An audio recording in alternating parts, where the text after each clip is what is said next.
Dès l'enfance, je me suis passionné pour tout un tas de collections, et notamment les minéraux avec leurs formes géométriques étonnantes que je ramassais dans la montagne noire où je suis né. Cela m'a conduit à étudier la chimie inorganique, tout d'abord à l'École normale supérieure de Lyon, puis en doctorat au CEA à Grenoble et enfin à l'Université de Californie à Berkeley. Ma spécialité à moi, c'est la chimie organométallique et la catalyse. Mes recherches consistent à préparer de nouvelles molécules et matériaux, assemblant deux atomes métalliques différents pour créer des couples métalliques atypiques. Le mieux, c'est que je vous montre. Pour créer ces couples métalliques, ça se passe au laboratoire. Le problème des métaux, c'est qu'ils détestent l'oxygène contenu dans l'air. Donc pour les manipuler, on est contraint d'utiliser tout un tas de techniques et d'équipements de pointe pour les protéger de l'air et éviter qu'ils ne s'oxydent, c'est-à-dire ne rouillent.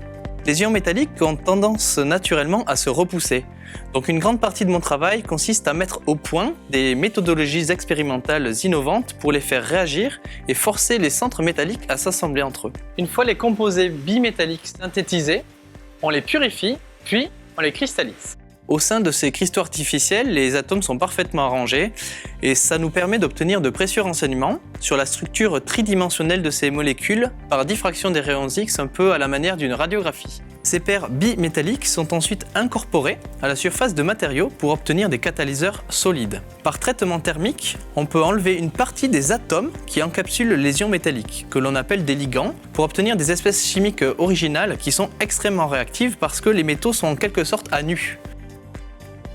On les caractérise ensuite par tout un arsenal de techniques spectroscopiques pour comprendre comment les atomes métalliques sont disposés et quel est leur environnement. La catalyse consiste à améliorer la rapidité, l'efficacité et la sélectivité des procédés chimiques. Nos travaux ont montré que ces nouveaux catalyseurs bimétalliques ont une activité très supérieure à celle des catalyseurs monométalliques plus conventionnels. Ceci est lié à des mécanismes réactionnels inédits où les deux atomes métalliques agissent de façon concertée pour transformer des liaisons chimiques. On parle d'effet coopératif et ça ouvre tout un nouveau champ des possibles. Au-delà des aspects fondamentaux, nous visons plusieurs applications centrées autour de l'activation de liaisons carbone-hydrogène. Par exemple, pour améliorer le marquage de principes actifs pharmaceutiques par des isotopes de l'hydrogène comme le deutérium ou le tritium, ou également pour transformer le méthane avec un intérêt pour le secteur de l'énergie. J'aime l'aspect très créatif de mon travail, où je suis totalement libre. C'est un travail à la fois théorique, puisque je conçois de nouvelles molécules qui sortent directement de mon imagination, tout en étant concret et manuel, puisque je fabrique ensuite ces objets moléculaires, un peu comme un artiste plasticien. J'ai aussi le plaisir de travailler avec des gens passionnés et passionnants au quotidien, venant de tous horizons, ce qui est extrêmement enrichissant. Et puis, j'ai aussi le sentiment d'être utile pour la société, puisque ces découvertes ont le potentiel de rendre l'industrie chimique plus efficace et plus éco-responsable.